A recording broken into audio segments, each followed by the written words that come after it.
Karena kita tahu lah, gampang tuh tahu Lukas tuh pendukungnya berapa. Hari pertama dia beli nasi bungkus misalnya.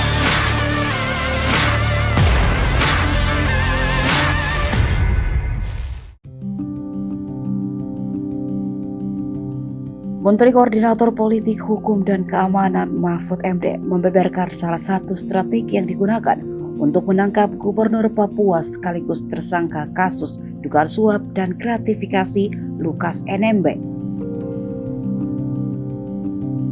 Lukas NMB sudah ditetapkan sebagai tersangka oleh Komisi Pemberantasan Korupsi, namun dia berkali-kali mangkir dari panggilan KPK. Penangkapan Lukas NMB juga berisiko tinggi karena ada massa yang membentengi rumahnya. Aparat kemudian mengatur strategi agar mendapatkan momentum yang tepat untuk menangkap Gubernur Lukas NMB. Strategi yang dimaksud adalah memantau pesanan nasi bungkus dari rumah Lukas NMB. Nasi bungkus itu merupakan logistik untuk massa yang berjaga di depan rumah Lukas. Ketika pesanan nasi bungkus menurun dan semakin menurun, aparat menyimpulkan bahwa massa di depan rumah Lukas NMB sudah mulai berkurang.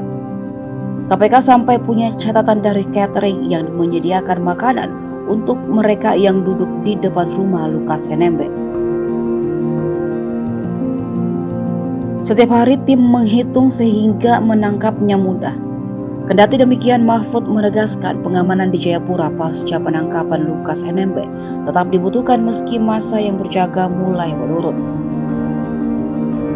Lebih lanjut, mantan Ketua Mahkamah Konstitusi itu mengungkapkan adanya kemungkinan akan menangkap pihak lainnya yang terlibat dalam kasus ini.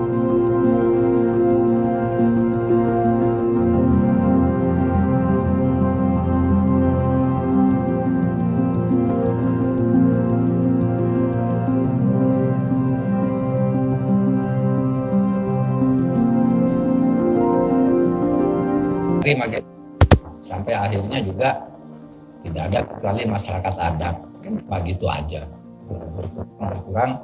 Tetapi kita harus amanan maksimal meskipun kita tahu ini udah, karena kita tahu lah, gampang tuh tahu Lukas tuh pendukungnya berapa. Hari pertama dia beli nasi bungkus misalnya 5.000, besok turun 3.000, terakhir tinggal 60 kan gitu. Ini sudah tidak ada orang yang jaga di sana, kita tahu.